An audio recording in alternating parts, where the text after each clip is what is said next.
Hey guys, Golden Grizzly here, and today I'm going to be covering the firearm safety certificate and the documentation that you'll need to fill out before you can buy a firearm.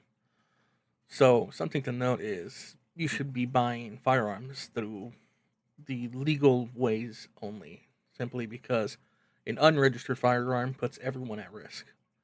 Unregistered firearms are not something that you can use in case you need to. Somebody breaks into your home using that unregistered firearm is going to put you at risk for legal repercussions simply because it's not in your name. And this may even risk your future for possibly owning a firearm.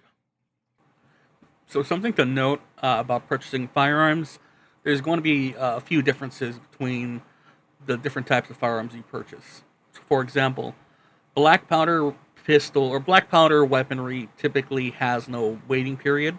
You can take those home on the same day. Um, Pistols, handguns, those require extra paperwork, extra proof of residency, and long guns such as shotguns and rifles, those you can typically purchase with your firearm safety certificate and, of course, your ID.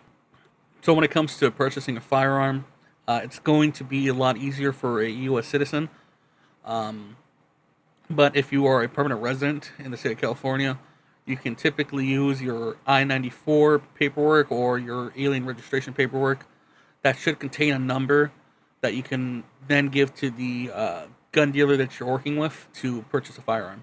If you're a U.S. citizen, in the state of California, if you have a real ID, that's all you need. Um, if you do not have a real ID, you need your ID, of course, and then your birth certificate.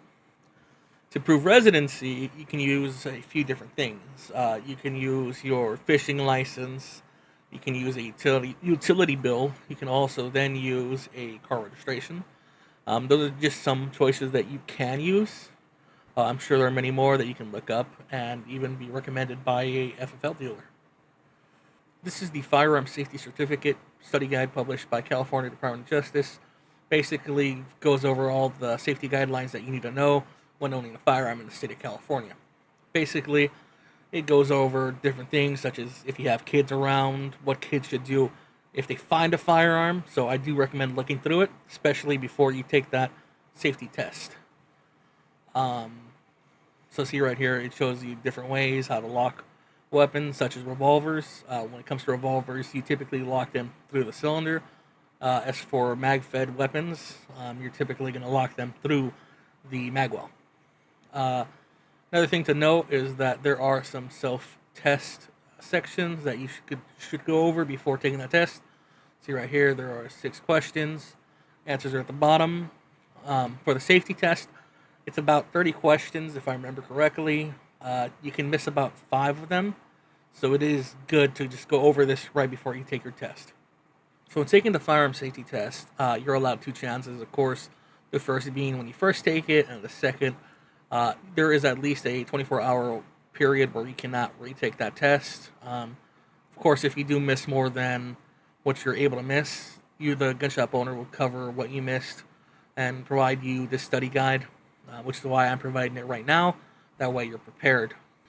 So this is the firearms transaction form, also known as Form 4473. It's going to be provided to you at the gun store when you're purchasing your firearm.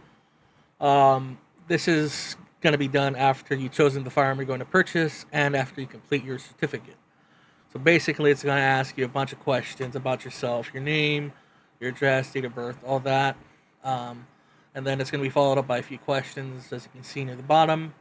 Answer honestly, because it's going to be estimated up here 10 years imprisonment and or up to a $250,000 fine. Once again, I must stress that you follow all the legal avenues when it comes to purchasing a firearm. Having an unregistered or even a hot firearm is a bad idea. It's going to put you at risk, especially when it comes to having to defend yourself. Thank you for watching. I do appreciate you taking time out of your day to watch this video. I do also appreciate all the comments left on the previous video. Thank you for the feedback as well. I do appreciate that, and I do ask, please leave some more feedback. I would love to improve the way I record my videos. Also, please leave some comments and suggestions of what you would like to see. Once again, thank you. Please leave a like and subscribe.